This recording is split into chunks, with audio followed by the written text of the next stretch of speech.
The balance was zero. I remember refreshing the screen because I thought the bank app had frozen. It hadn't. My surgery fund, 15 years of overtime, skipped vacations, quiet sacrifices, was gone, and my sister's name was the last authorized login. If you've ever watched numbers disappear and felt your body go cold before your mind could catch up, you'll understand what happened next. 2 days later, my brother called me screaming. The balance was zero. I didn't move at first. Nancy, I was sitting at the kitchen table with a cup of coffee I hadn't touched. The early morning light coming in through the blinds and thin, clean lines across the floor. My daughter was still asleep. The house was quiet in the way it only is before 7 a.m. I refreshed the banking app. Still zero. There was a dull pressure building behind my eyes, but my hands were steady. That's the part I remember clearly. My hands didn't shake. I tapped into the transaction history. A transfer. Full amount. Authorized. Completed. The timestamp was 2:13 a.m. The login history showed a device I didn't recognize, but the access name was familiar. It wasn't even disguised. It was my sister's. I stared at her name longer than I stared at the number. For a few seconds, my mind tried to make it something else. A glitch? Fraud. A mistake that would reverse itself if I waited long enough. I closed the app and reopened it. Zero. That money wasn't abstract. It wasn't savings for a vacation or retirement or something distant. It was my surgery fund. Every extra shift at the clinic, every time I said no to dinner out, every holiday bonus that went straight into that account. 15 years of careful, deliberate restraint because I needed the procedure. Not cosmetic, not optional. Necessary. I stood up slowly and walked to the sink. The coffee had gone cold already. I poured it out and watched it disappear down the drain, dark and final. My sister had access because I trusted her. 2 years earlier, when my health started getting worse, I added her name to the account in case something happened to me. She was family. She said, "You can count on me." I believed her. At 7:04 a.m., my phone buzzed. A text from her. "I'm going to be unreachable for a few days. Don't worry. No explanation, no warmth. Just that. I didn't respond.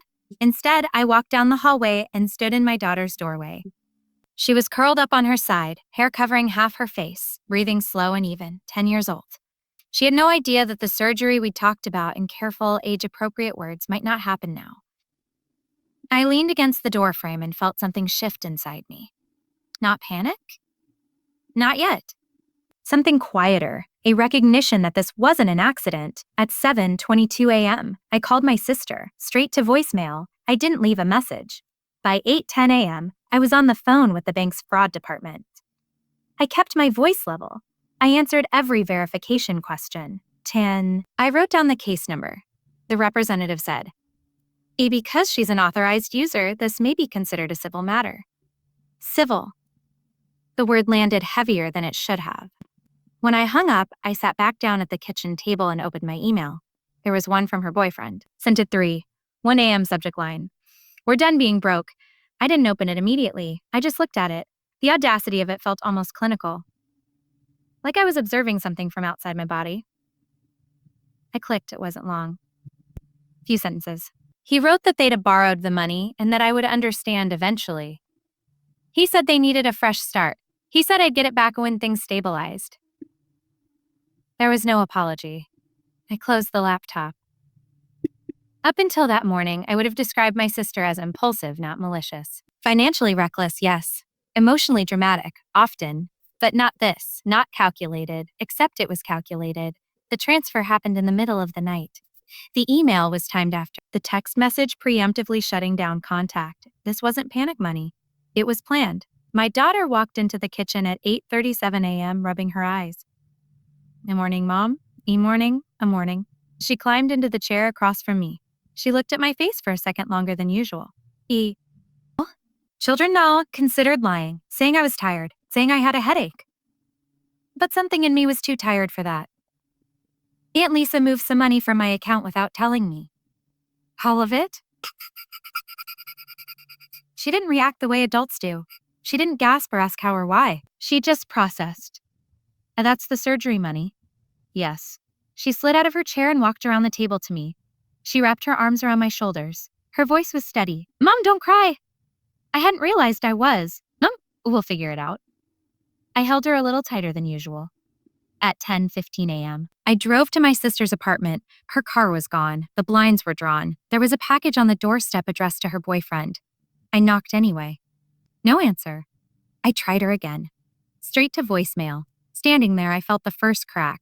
Not the financial one, the trust. It wasn't just the money. It was the planning, the coordination. The fact that she could look at me across the dinner table 2 nights earlier and talk about my surgery date and then do this. When I got back into my car, I didn't start it right away. I sat there and looked at the building. I thought about every time I'd covered her rent, every time I defended her when other family members called her unreliable, every time I'd said, she means well. Meaning well doesn't empty someone's life savings at 2:13 a.m. At 2 a.m., my phone rang. It was my brother. I answered. He didn't say hello. He was shouting my name, not asking, not checking in, just my name over and over, like he needed to make sure I was still there. Still there. You know, I said before he could finish whatever sentence he was trying to form. There was a pause. His breathing was sharp and uneven. She took it from you too? Too. The words settled slowly. Yes. Silence again. Then lower now, controlled in the way people get when they're trying not to break something. She emptied my account last night. $32,000. College fund for Ryan. I closed my eyes. This wasn't impulsive. It was systematic. She had access? I asked. I added her after the divorce, he said. A temporary, in case something happened. I never took her off. Neither had I. We didn't say anything for a few seconds. There was nothing dramatic about it. Just the sound of 2 adults recalculating their understanding of someone they thought they knew.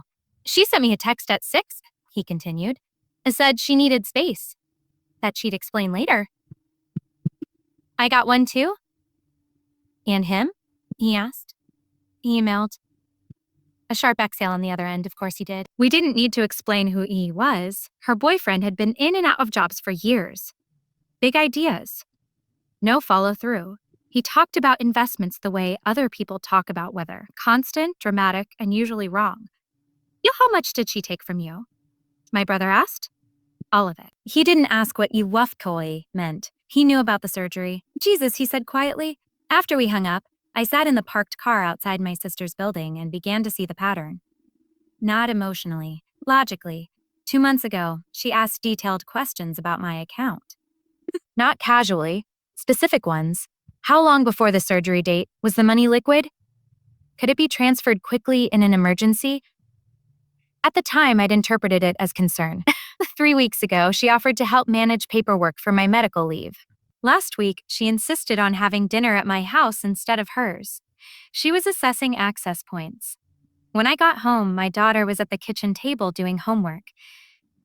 I must have looked different because she didn't speak right away. She just watched me set my purse down. Uncle Mark knows, I said. Is he mad? Yes. Is he mad at you? She nodded once, satisfied with that answer. I sat across from her and opened my laptop again. This time I printed everything, transaction logs, login history, the email from her boyfriend. I laid the papers out on the table in neat stacks. It felt procedural, almost sterile. At 1:42 p.m., my sister's social media accounts went private. At 2:05 p.m., her boyfriend posted a photo of the 2 of them in what looked like an airport lounge. No caption, just a location tag I didn't recognize. I didn't react publicly. I didn't call. I didn't text. Instead, I forwarded everything to my brother. At 3:30 p.m., he called again. Quieter this time. She hit Mom's savings too, he said. I leaned back in my chair. How much? 18,000. That was the moment the full picture came into focus. 3 accounts, 3 family members, all authorized access, all drained within the same hour. This wasn't desperation. It was strategy. A dad? I asked. There's no access there, thank God. We both knew what that meant. She'd targeted the ones she perceived as safer. The ones who wouldn't call the police immediately. The ones who'd hesitate because it was family. I thought about the word civil again, how easily it could become quiet compliance. She thinks we won't press charges, my brother said. Will you? No, I asked. He didn't answer right away. My son's tuition is due in 2 months, he finally said. I don't have time for pride. That night after dinner, I sat on the edge of my daughter's bed while she brushed her hair. It wasn't a promise about money. It was a statement about something else. I can skip camp this summer, she added quickly. It's fine. You're not skipping anything. She turned to face me then. She did a bad thing. Yes. Are you going to let her? The question was simple. It wasn't emotional, just practical. I thought about every family gathering where we'd smoothed over her mistakes. Every loan reframed as help. Every boundary blurred because it felt kinder. No, I said. Later that night, I opened the email from her boyfriend again. I read it more carefully. He used the word borrow twice. He mentioned investment opportunity. He implied repayment once their new venture stabilized. He didn't specify where they were going. But he did attach a PDF. I hadn't noticed that earlier. It was a wire confirmation for a large deposit into an account under a newly formed LLC. The company name was unfamiliar, but the address was local, not overseas, not hidden well, sloppy, or arrogant.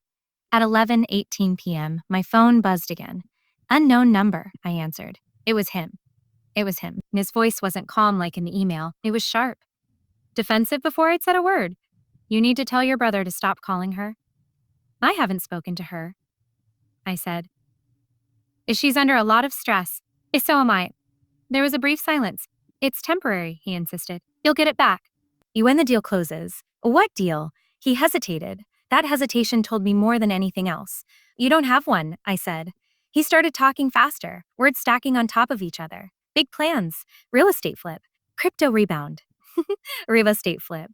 Crypto rebound. A partner flying in from Miami. It sounded like every conversation he'd ever had. Grand. Unverified. Urgent. You took medical funds, I said evenly. From 3 people, he didn't deny it. You're overreacting, he said instead. I ended the call without responding. For the first time all day, I felt something clear and solid beneath the shock. Not rage, resolve. The next morning, I filed a police report. I didn't tell anyone I was going to do it. Not my brother. Not my mother. I just drove to the station after dropping my daughter at school and walked inside with a folder under my arm. The waiting area smelled like old coffee and disinfectant. A television mounted in the corner played a morning news segment no one was watching. I sat down and placed the folder on my lap, both hands resting on top of it to keep them still. When the officer called my name, I followed him into a small room with a metal desk and 2 chairs. He asked me to explain what happened. I kept my voice level. Authorized access, multiple accounts, coordinated transfers within the same hour, supporting documentation, email acknowledgement of taking the funds. He listened without interrupting. Occasionally, he nodded. When I finished, he asked in the total amount. I gave him the number. He leaned back slightly. That's significant. Yes. Are you aware that because she was an authorized user, this may become complicated? I am. He studied me for a second. Are you looking to pursue charges? There it was. The pivot point. Yes, I said. The word didn't echo. It didn't feel dramatic. It just sat there, solid. He took notes for another 15 minutes. I signed a statement. He explained the next steps. It would be investigated. It might move slowly. There would be contact from a detective. As I stood to leave, he added, family cases tend to escalate once reports are filed. I understand. I did understand. Filing that report meant the situation would no longer live inside private phone calls and tense silences. It would become official, documented, traceable. By the time I got back to my car, my phone had 3 missed calls from my mother. I called her back. She didn't greet me either. What are you doing? She asked. Protecting myself. She said you're threatening her. I'm not threatening her. She's scared. So am I. There was a long pause. I could hear the television in the background at her house, the low murmur of daytime talk. She says it was temporary, my mother continued, that you're overreacting. I looked out through the windshield at nothing in particular. She emptied my medical account at 2 a.m, I said. If she took Mark's son's tuition, she took your savings. That's not temporary. She wouldn't hurt us intentionally, as she already did. The silence after that was heavier. You filed something, didn't you? My mother asked quietly. Yes, it is Sharp and Hill on the other end. You're going to destroy her life. No. She made choices, I said. I'm responding to them. My mother didn't argue further. But when we hung up, I knew something had shifted. Not just with my sister, with the family structure itself. That afternoon, my brother called. You filed? He asked. Yes. Another pause. Not angry. Not surprised. Good, he said finally. He told me he'd spoken to an attorney friend who confirmed that authorized access didn't grant permission to drain accounts for personal use. The term used was conversion of funds, civil and criminal implications went more. It sounded clinical. I preferred that. At 4:12 p.m., my sister finally called. I let it ring once, twice, 3 times, then I answered. Her voice was tight, like she'd been crying, but controlled. Why would you go to the police? You took my surgery fund? It's not gone. It's gone from my account. You're humiliating me. I didn't respond to that. We needed it, she continued. You don't understand the pressure. I understand numbers. Just numbers. You'll get it back. When? She hesitated, the same hesitation he'd had. Soon. That's not an answer. Her breathing quickened. My sister. Yes. A family doesn't do this to each other. The irony was almost precise. Family doesn't empty each other's accounts, I said. Her tone shifted then, the softness thinned out. If you push this, there's no coming back. There it was. Cost. I know, I said. We stayed on the line for a few seconds after that. No one speaking. Just the quiet acknowledgement that something had ended. She hung up first. That night, my daughter found me sitting at the kitchen table again. Papers spread out. What did you tell the police? She asked. Yes. She nodded once. Good. I watched her face carefully. There was no excitement in it, no sense of drama, just acceptance. Does that mean Aunt Lisa's in trouble? She asked. Yes, okay, that was all. Later, after she went to bed, I checked my email one more time. There was a notification from the LLC listed on the wire confirmation, a public filing update. Registered agent information had changed that afternoon. New address, different state. They were moving the structure in a stay ahead. For the first time, I felt something sharp cut through the calm. Not anger, loss, not of the money. That was tangible, measurable. Loss of who I thought she was. I realized then that even if every dollar came back, something wouldn't. The version of my sister who showed up to my daughter's birthday parties. The one who held my hand in hospital waiting rooms years ago. The one who said, "You can count on me." That person had either changed or never existed the way I believed. At 10:53 p.m., my phone buzzed again. It was my brother. They're not in Miami, he said without preamble. They're in Nevada. I tracked the location tag. Of course they were. They're registering properties, he continued. Or trying to. With what credit? I asked. With ours, the full scope of it widened. This wasn't just theft, it was expansion. They're using the LLC to leverage lines, he said. I talked to someone who pulled preliminary records. I leaned back in my chair. Now I think this is going to work, I said. Yeah. We were quiet for a moment. Then he said, you know this won't end cleanly. I know. The truth had surfaced. And it was costing all of us. The detective called 3 days later. His voice was measured, almost detached. He confirmed receipt of the report. He asked for digital copies of everything I had already printed. He requested timestamps, screenshots, email headers.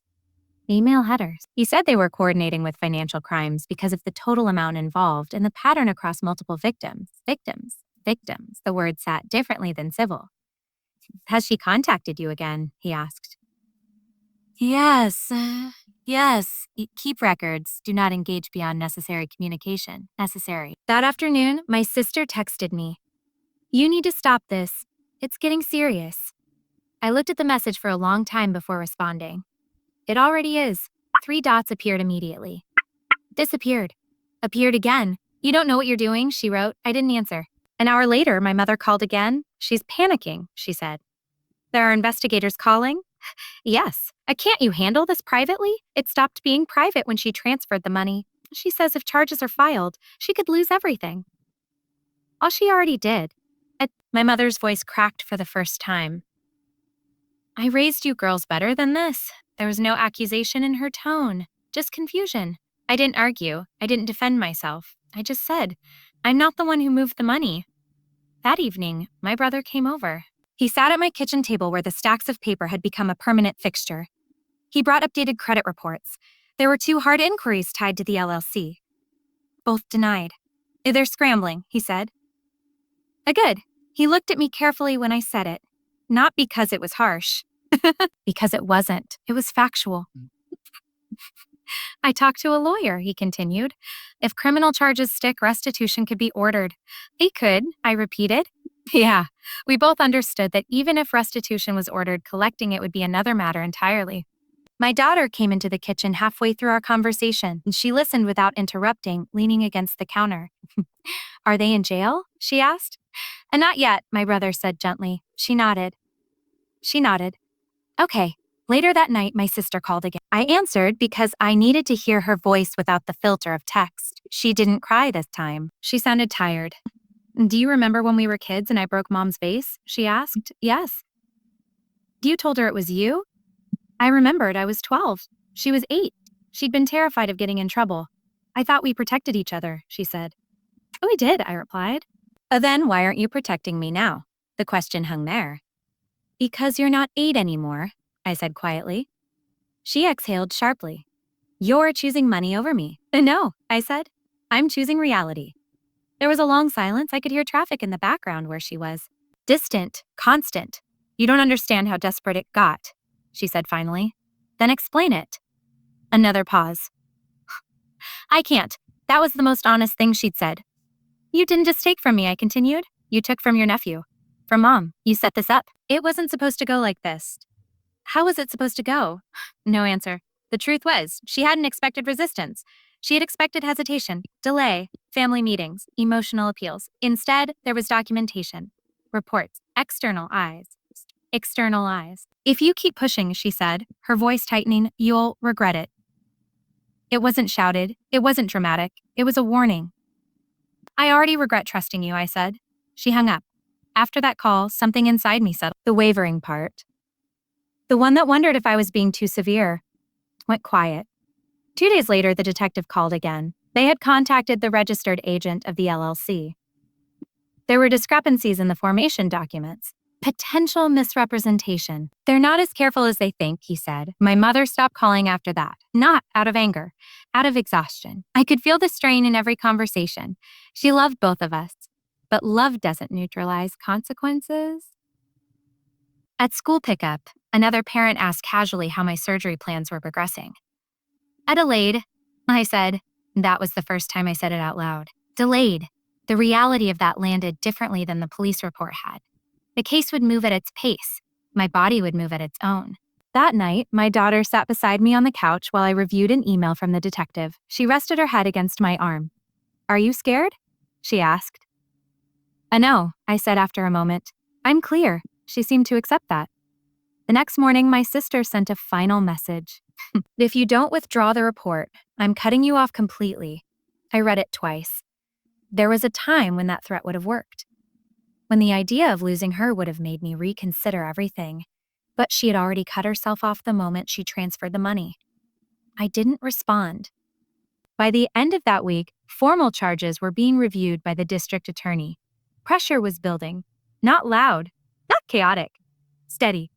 The district attorney's office called on a Tuesday morning while I was folding laundry. The woman on the line introduced herself, confirmed my identity, and informed me that charges were being filed. Financial exploitation, fraud, conspiracy tied to the LLC filings. Her tone was professional, not emotional. She explained the process. Arraignment. Possible plea negotiations. Restitution discussions. Timeline uncertain. When I hung up, I stood there for a moment with one of my daughter's shirts still in my hands. It wasn't relief. It wasn't satisfaction. It was gravity. An hour later, my sister called. I let it ring. Then it rang again. I answered on the third attempt. They're charging me, she said. No greeting, no accusation this time, just a statement. Yes. Her breathing was uneven. They're saying felony. Yes. There was a long stretch where neither of us spoke. I could hear wind on her end, like she was outside somewhere. Well, I didn't think you'd actually do it, she said finally. I didn't do it, I replied. You did. That's not what I mean. I knew what she meant. She had believed I would stop short. That I would pull back before the edge. That I would protect her from the full weight of what she'd done. I can't fix this for you, I said. You could try. The simplicity of that almost broke me. For years I had tried.